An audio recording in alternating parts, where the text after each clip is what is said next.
Up first this evening, juveniles running afoul of the law. It's an issue the police say is plaguing Westmoreland, with the latest incident involving a 15-year-old who shot and killed a 6-year-old boy. 105 Darling Street, Savlamar, Westmoreland is usually bustling with activity, but on Tuesday, an uncomfortable silence. A 6-year-old boy identified as Jadane Miller was gunned down by his 15-year-old relative who is now on the run. The incident happened Monday afternoon. According to police reports, the infant was shot in the back. His relative left the scene armed. Jadane's mother told TVJ News she was at a nearby shop when the incident happened. However, another relative told us this. Jadane and one of his little cousins was having a little cussing, and me stop them and tell him say me I go sleep. So me tell him say me I go sleep, so if he stop in eyes.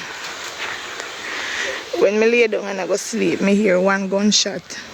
And me jump up and run outside, and me I go outside, me drop and me get up.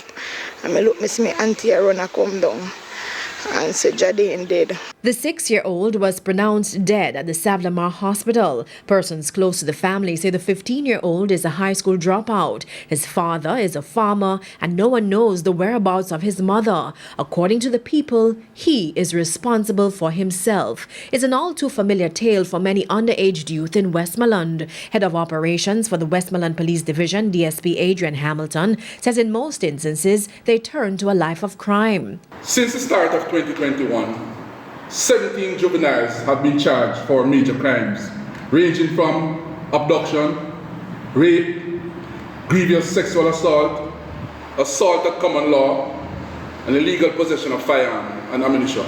The DSP also weighed in on why crime appeals to some of the troubled youth. The allure, so to speak, are the seemingly, glorification of possession of firearm. You have absent systems of socialization. The family is the first point. You have, children being exposed to, criminal acts and being lured to, participate in gang activities as well. And that's why the guidance is so important. He says the police have in the past implemented a number of early intervention programs, including school visits and a mentorship program. However, now that schools are operating remotely due to the coronavirus pandemic, they are on hold. Meanwhile, the police are urging the 15-year-old who shot and killed 6-year-old Jadane to turn himself in.